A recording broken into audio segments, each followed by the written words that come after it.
Hello and welcome to this week's episode of Real Taxi with me, real taxi driver and stand-up comedian Trevor Bickles. On this week's episode, we got a presidential feel to today's episode. We have a man that's come all the way from far, far, far away from his land to explain to us about his comedy and the history behind it. The wonderful, His Excellency, President Obonjo. Mr. President. Trevor, how are you? Welcome to the taxi, Mr. President. How have you been? This is a good British English taxi. I'm good. I can't complain. Why would I complain? It's sunny. It's a sunny Sunday here in St Albans. Right, so Mr. President, you are from an area called the Laughter Republic, right? I have never heard of this place. Whereabouts is it? Let me start by saying that it is not an area. Okay. It's a country. I apologise, a country. It is called, and I blame the British educational system that you do not know where Laughter Republic, or you've never heard of Laughter Republic. Western media, they don't teach you properly this country. Because if you knew your geography, you would know that Laughter Republic is very close to Wakanda and not far from Bermuda Triangle. Mate, you're the first person I've ever picked up from the Laughter Republic, right? There are not that many of us. How big's your country? My country is very, very big. It's 10 times Wales. 10 times Wales. So what brought you here to the UK? It's a long story. I came to visit your queen about 11 years ago. And your foreign tyrant queen, Queen Elizabeth. It was a state visit. And I was so disappointed when I met her. I didn't realize she was German. Not a lot of people do. Not a lot of people know that history to our queen, do they? So I decided that I wanted to meet real English people. Right. So someone said I should go to the West End in Leicester Square. This was 11 years ago. And when I arrived there, I didn't meet that many English people. There were more foreigners. You won't meet many people, English people in the West End. Lots of foreigners in your country. And someone said I should go to the Comedy Store. Right. And I'm sure you know the Comedy Store. It happened to be a Monday night. Yes. And I went there and I saw this English guy on stage calling people up to come and say something about themselves. And I went up and I did 5 minutes, and before you knew what was happening, there was a standing ovation. Standing ovation. People were just... I just delivered a speech. It's amazing when the introduction was, I'm here to talk about comedy. I don't know why people find me funny. I just deliver presidential speeches. Anyway, about 350 people just got up and applauded me. And I totally forgot that I was on a state visit. There was a coup d'etat in Africa, in Laughter Republic, and I have remained here ever since. A coup d'etat by the Asians, sponsored by the Asians. Right. Do you know Prince Hakeem from Zamunda? I have never met Prince Hakeem from Zamunda. Because to me, he's my favourite of the African dictators. Yeah, well, this is the problem that I face with you English people. You see, Zamunda is not a real country. Laughter Republic is a real country. Okay. That's why you will never see Laughter Republic on film or Netflix or whatever you want to call it, or Amazon. Yeah. You will never see us on any of these broadcasting channels. Now, Mr. President, you've got quite a unique identity. Obviously, you've got quite a unique identity. You know, people know as soon as you walk in the room, you stand out, right? But you've actually been involved in a bit of ID theft, I've seen, right? I've been doing a bit of research online to you, sir. Is it a Colonel Banjoko? Is that correct? Oh, don't remind me. Really? What happened? You actually call it identity theft. Military people, we call it an attempted coup. Tell us about this attempted coup, Mr. Banjo. Oh my God, President Obonjo. I'm getting all confused. You see, this is what I am saying, and this is why the BBC got confused. You know, the BBC can never recognize black people anyway, because I'm here sitting down with you, and you are calling me Colonel Banjoko rather than President Obonjo. Yes. Anyway, you want to hear the story. As far back as July 2019, I remember the day very well. Yes. On the 18th of July, the 18th of July, my people alerted me to a Twitter handle by someone called Steve Bennett. I think he's the one who runs a company called Chotto. Right. Yeah. And there was a tweet and a story about BBC Studios and E4 creating this new African dictator who is bombastic, who's loud, who is exiled from Africa. Right. And he's the modern day Mrs. Merton, and he is going to be doing a chat show. You see, when my people showed me that tweet, I thought at first that maybe they've made a mistake, that maybe they wanted to approach me, or maybe they thought it was me that they appointed. Yeah. At one point, I thought, okay, fine, maybe it could be they gave it to Lenny Henry. And I wouldn't have minded if they gave Lenny it to Henry would be the most Yeah. perfect, or Idris Elba. Yeah, or Lenny Henry, Idris Elba, because always. Lenny Henry, yeah, because Lenny Henry, because BBC, not many black people on TV, so people will recognize Lenny Henry. Yeah. But they gave it to this guy who looks nothing like me, apart from the fact he's black. He looks nothing like me. He's just an imposter. Anyway, before I knew what was happening, the thing mushroomed into a hashtag called Justice for Obonjo. Yeah. And I have been delivering presidential speeches for well over 11 years. And my greatest fear at the time is that when I arrive on stage, people would think I stole the whole idea, my presidency, from BBC. Of course, yeah, because obviously you've come over to this country, President Obonjo, and you're trying to build a reputation. You're trying to go to the clubs. You're preaching the gospel of your country, and then for this guy just to come over the top of you, straight onto the telly, instantly people would think, if they went to a club, they would think that you're the imposter. Yes. And you are Mickey, and you are taking the mick, and you are mimicking this guy, when in fact it's the opposite way around. Yes, that is what actually happened. Anyway, all these white civilians, you guys call them comics, white civilians. What was really interesting is that these white civilians all over, people who had seen me deliver president's speeches, they supported me and were tweeting. Yeah. And I ended up in the Daily Star. I was so pleased. I called my mom. The Daily Star. Now that's when you know you've made it, when you've ended up in the Daily Star. Daily Star, but I never knew that it was a trashy paper until I saw it, and I was next to some naked girls. Right next to some naked girls and a man who's eating a whole chicken in one hit. Exactly. And then I ended up in the Daily Mirror. Daily Mail as well. I was the first black man to have a positive story in the Daily Mail. First black man. It didn't involve a crime. Yeah. Well, it did involve a crime against you. I guess it was a crime. It was a crime. It was a crime against you. Yeah, it was, and it happened to be the time that I was about to go to Edinburgh. Right. And so it was like a few weeks before Edinburgh. So you can imagine the publicity. I genuinely thought that after Edinburgh that I would be delivering presidential speeches live at the Apollo. Yeah. Look at me. I'm in a taxi right now in 2021. Yes, sir. Mr. President, obviously, I can see the stress this must have put you under, right? You're like, you've come over here to explain to people what's happened, and if you'd have gone to Edinburgh, that could have been your Edinburgh ruined, couldn't it, basically? Yeah, but it wasn't ruined. What was the outcome, though? No, it wasn't ruined. It wasn't ruined. It was a fantastic time.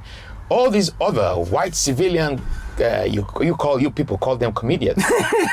I remember meeting Stephen Fry. I've never met Stephen Fry before in my life. And when I met him, and I said, "Who are you?" He said, "He's Stephen Fry. I just want to tell you that I am supporting Justice for Obonjo." Frank Skinner. I even met Billy Connolly, the fake Billy Connolly. I met all these people stopping me. I felt like a real celebrity. It was everywhere I went to in Edinburgh, people were stopping me, telling me, "We support you." In fact, go on. Did you think as well? Obviously, the press that surrounded this attempted coup by Banjoko, right, actually helped you promote President Obonjo. Yes, definitely. Was it no press is bad press? Like, or is that's the wrong saying? Every publicity is good publicity. Every publicity is good publicity. So by this happening, by a pure twist of fate, this could have promoted you to a higher level, because then people are going to be, okay, I've not seen this President Obonjo. We need to find out about Mr. President himself. We need to go and see the dictator. What's going to happen? Yeah, it definitely raised my profile. I sold out on 2 shows while I was in Edinburgh, and if it wasn't because of general COVID that slowed down everything in the industry, I'm sure I wouldn't be in a taxi here being interviewed by you in a back street in St Albans. Now, obviously, You just said then it helped you raise your fame and it helped you raise your what's the word? What's the word? Yes. Yeah, it helped you raise your profile a bit. Yeah. And by doing that, I've done a bit more research. That helped you. I did that right in saying to actually open for the wonderful Reginald D. Hunter. How did that come about? Well, before you go to the Reginald D. Hunter thing, you asked me the question about the outcome. Of course. Well, they did a non-pilot, a pilot not broadcasted. Yes. And they stopped the whole thing, so it never happened. So I won the war. You know, He won the war. The least unlikely democratic leader. Maybe you should run France. Yeah, Just saying that. I won the war. Next stop, France. Fighting for social justice. Now, the Reginald D. Hunter thing happened long before Colonel Obonjo. So that happened in October 2018. Okay, fantastic. And I remember, my people told me that there was a request for someone asking that I should follow them on Twitter.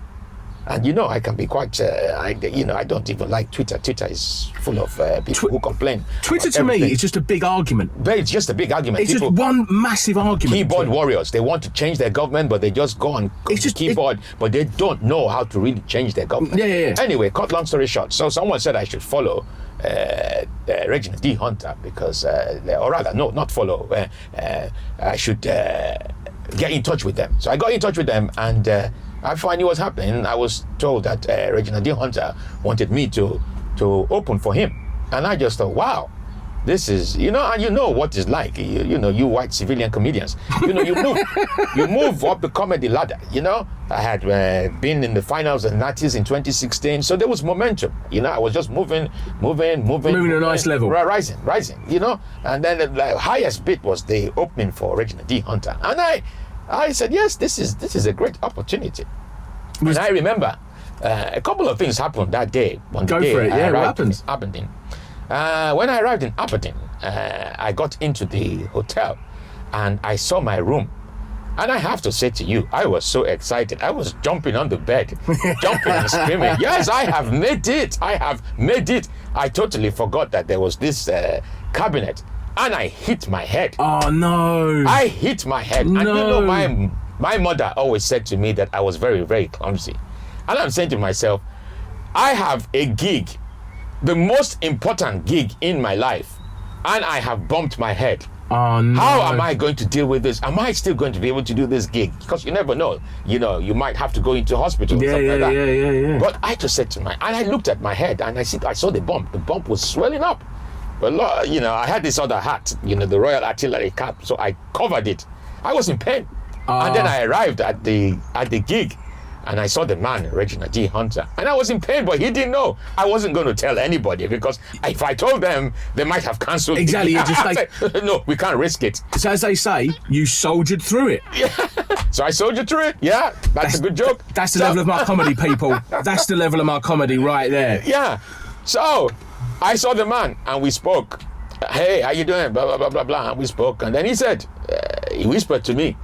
And he said, I will never ever forget this. He said to me, Mr. President, don't fuck it up. No pressure, Mr. No President. pressure. No pressure. The gig, as soon as there are gigs and there are gigs. This was a presidential gig. There were about 550 people. Wow. More than the 350 people that I talk about on stage. Yeah. And I went there, I dealt with what I needed to deal with. And I still didn't tell anyone that I had this bump on your head. So that it was a fantastic gig. So it was just I don't know. I think it's the universe. The universe. I think it's the universe. And Reginald D. Hunter was following me on Twitter anyway, so he must have liked my act. Totally, yeah. Yeah. I believe when you say the universe, I do believe in stuff like that. I believe not so much good things happen to good people, but if you work hard and just put the effort in and keep working hard and keep plugging, sooner or later it will happen, if you know what I mean. And would you say that's been so far the pinnacle of the president's comedy career? I would say on stage it has been, but winning the Malcolm Hardie Award in 2019. Excellent. Which is an award that Trevor Noah won as well. And I joke about it a lot because the judges basically said that an act likely to win £1 million. So I won that in 2019, and it's 2021. I'm not close to the £1 million. I've kept the meter on for that one. You know, and I want to win it without, you know, embezzling funds or anything. I want to do it through comedy. No, I think you should do it how all presidential people should do it. Hard work, determination, and selling arms. Yeah. Just start selling arms, selling guns. You might do it. You know? It's not just selling arms. I might just, you know, award some contracts to my people. Exactly. You know, my sister, my brothers. Now, I keep calling you Mr. President, right? Do you have a first name, Mr. President? We're on a good level now, Mr. President. You know, we've got a good chat. Have you got a first name? Do you have a name outside of Mr. President?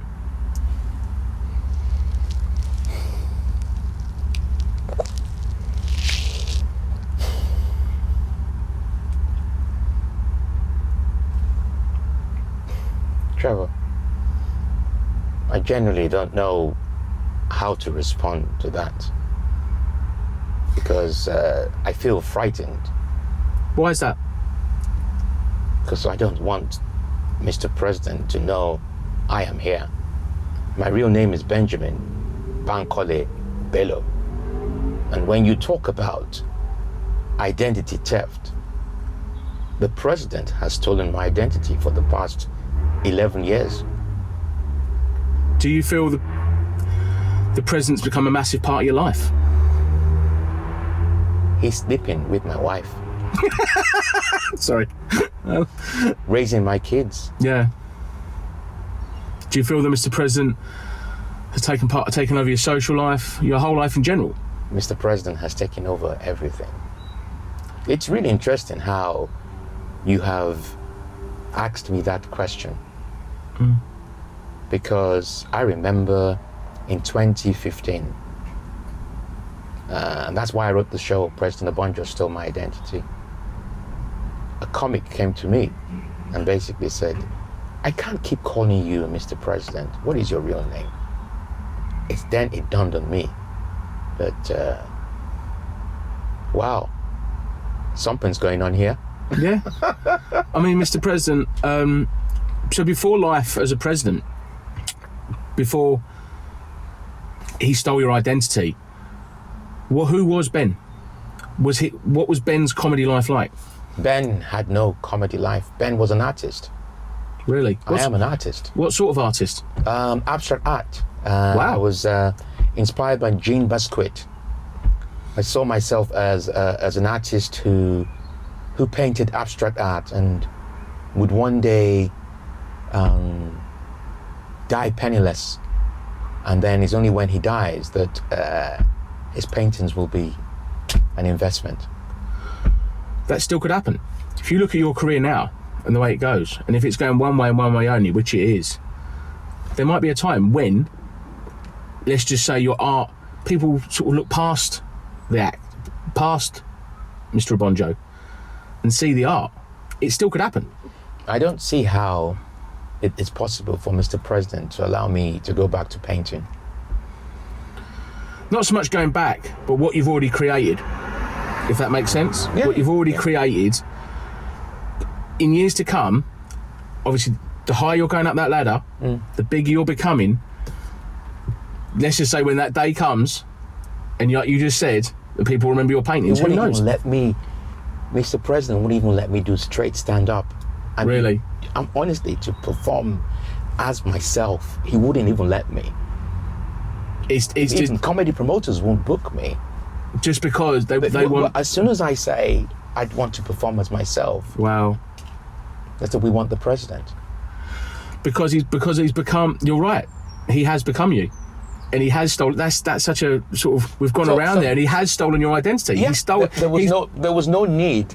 BBC Studios and E4 should have come to me. Totally. And I would have told them how to do it properly. Yeah, you could have worked with him. You could have worked with him. Yeah, I mean, worked as a collaboration and things like that. No, but no, in terms of identity theft, in terms of that, I am a living example of it. Yes. Because, for 11 years, the president has been part and parcel of my life, and I know there are people who are going to watch this and wonder what is going on here, but it's what it is. It is. Yeah. It is what it is, and it's created what I think, personally, one of the most iconic, funny, entertaining, charming acts on the circuit. Definitely. I definitely mean it. I know as comedians, when we see the words President Obonjo is on with us, I know me personally, I start smiling because I think this is going to be a good night. Now, Mr. President, I need to ask you this. Every comedian seems to have a little bit of a podcast on the go at the minute. Does Mr. President have any sort of, public address that he'd like to promote?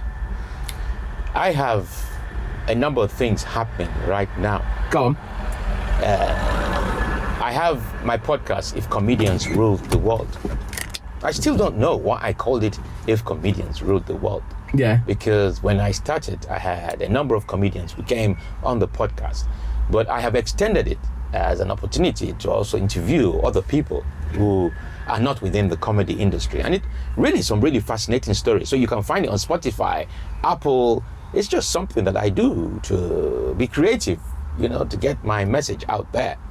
I also am still in touch with my people. After performing for 11 years, I want to make sure I keep in touch with the people who love my comedy.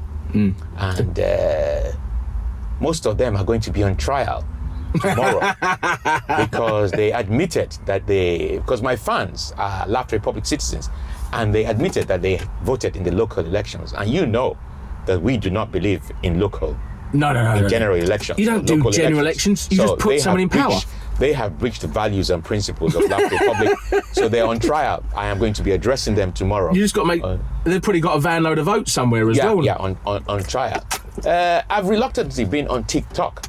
I have 30,000 followers on TikTok. That's brilliant. Yes, and, Mr. President's doing well on the TikTok. Yeah, bloody me. I genuinely thought that that TikTok fans will be fans of Justin Timberlake, but they are fans of a dictator. They call Mr. President all over the world. Mr. President, Mr. President. Yeah. So it's been another vehicle to just showcase my presidency. It's like you've become like the not the UN ambassador, the presidential ambassador of TikTok, basically. Yeah. The presidential ambassador of TikTok, uniting nations, basically. Yeah. Do you know what? That was brilliant. What was the podcast called again, Mr. President? If Comedians Ruled the World. If Comedians Ruled the World. Find it on... By President Obonjo. By President Obonjo. And you can find it on Apple, Spotify. You can find it on all the major platforms. There isn't anyone else who is doing, no dictator is doing a podcast apart from me in the world. If you want your fair fix of dictator podcasts, that's where you got to go.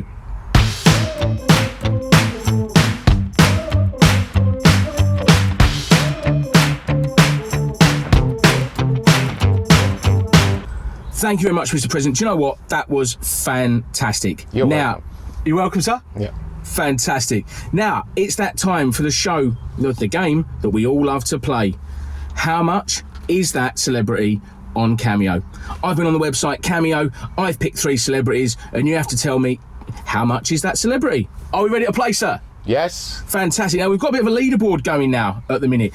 If you have a look at the leaderboard coming up shortly, we have got Dave Alfie Ward on top with 3. The last 3 guests are all on 1. So basically, you need to hit 3 or above 1, basically.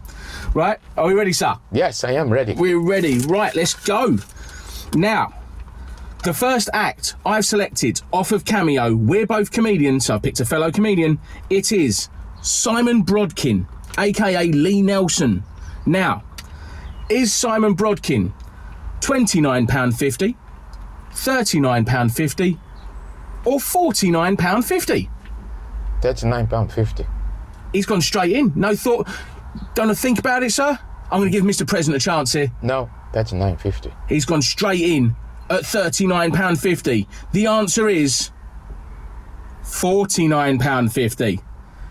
Unfortunately, Mr. President, you've not got that one right. Please don't shoot me. We might have a recount. Sorry, he's got a gun to my head going, that's the wrong answer. The answer is this. Right, next up, we have the singer, the wonderful singer, Miss Beverly Knight. Okay, now, is Beverly Knight £53.75, £63.75, or £73.79? £63. He's gone £63.79.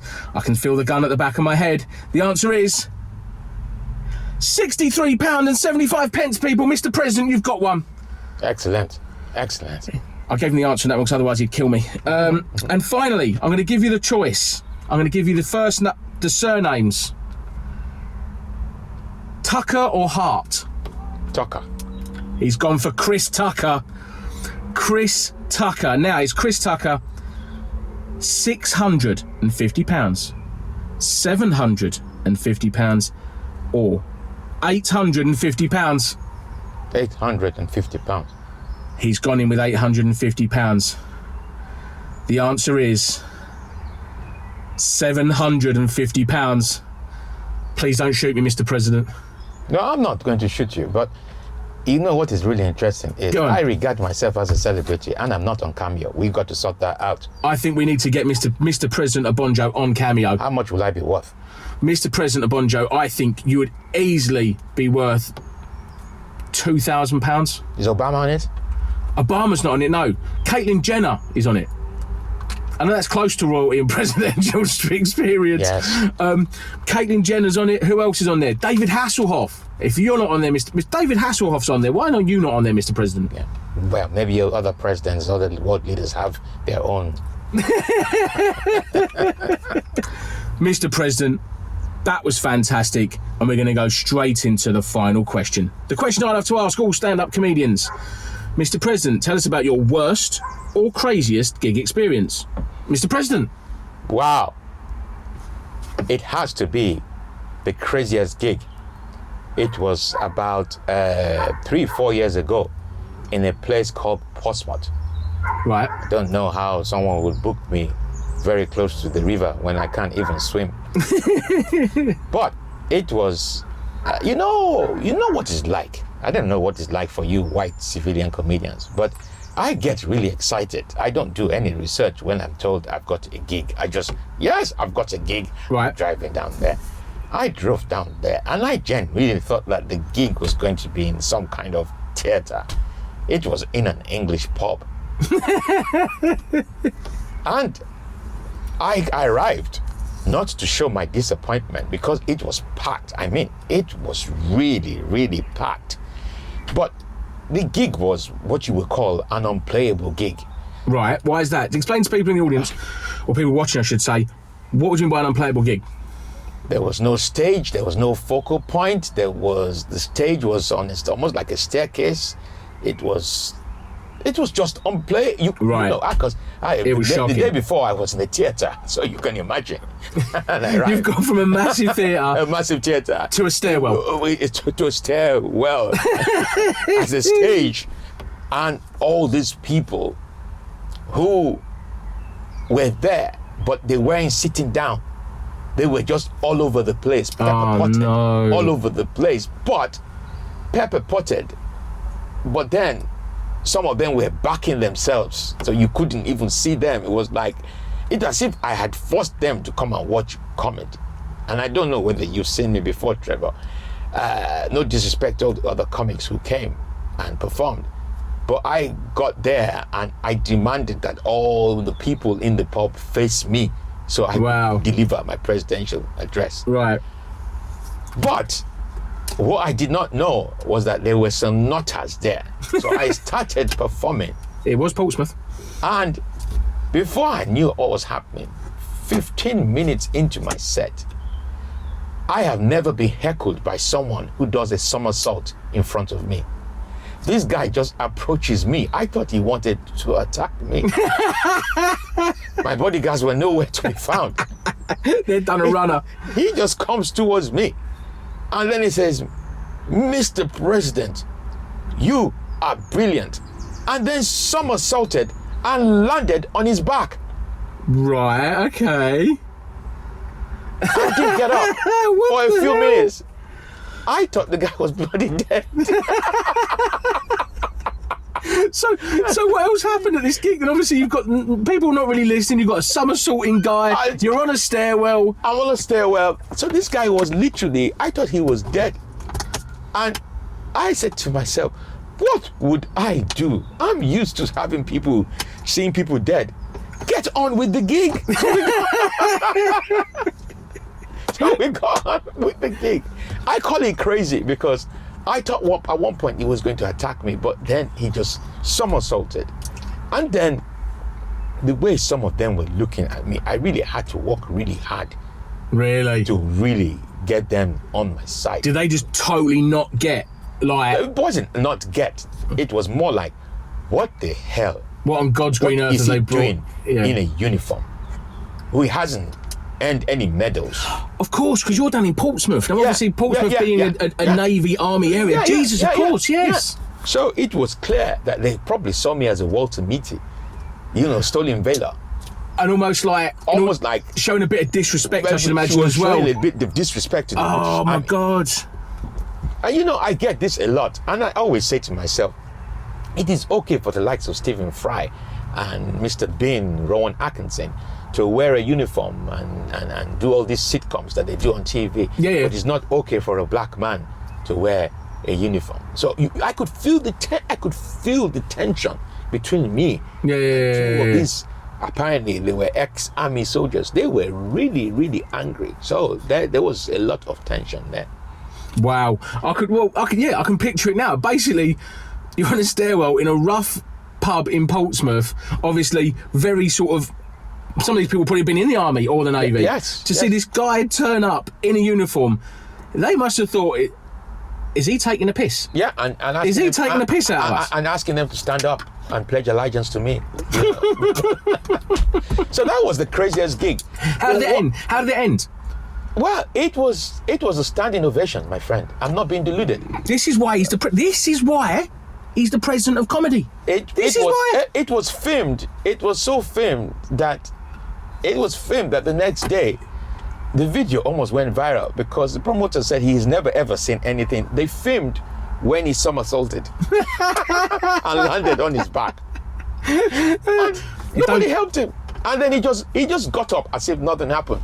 I said, I'm okay, Mr. President. I said, what the fuck? You don't get that at Reginald D. Hunter gigs, do you? No, you wouldn't. You wouldn't. Yeah. So that's what happened.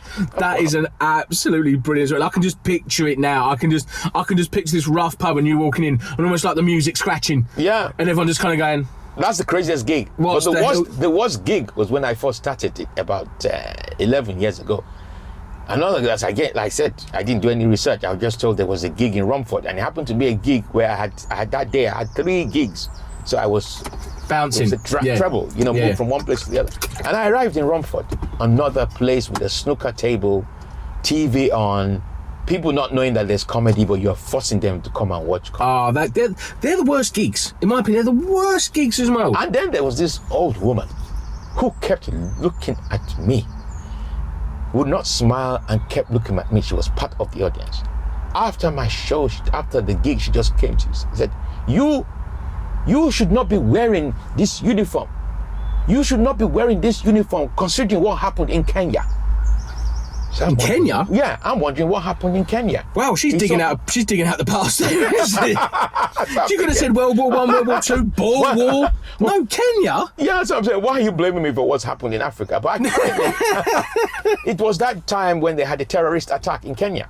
Ah, yes. Right, I see. So she made the terrorist attack with the uniform, and I don't know. I suppose the timing of it, innit? Well, probably with the time. We had no connection. I am a left Republican citizen living in the United Kingdom. It's not like I came from Nairobi. I just didn't understand the connection. But she was unhappy with me, and I did do some jokes about killing people, and she didn't like that. Well, let's just say it's all about comedy timing. Things turning up as a dictator just after the Kenyan atrocities. Yeah, I can see the point. Yeah. Do you know what? They have been fantastic. And the Portsmouth one I love. I can just literally picture what's happening now. And do you know what? I have thoroughly enjoyed this episode. I mean, to have a president in the cab has been a first to me. And I've really enjoyed it. What about you? Have you enjoyed yourself, Mr. President?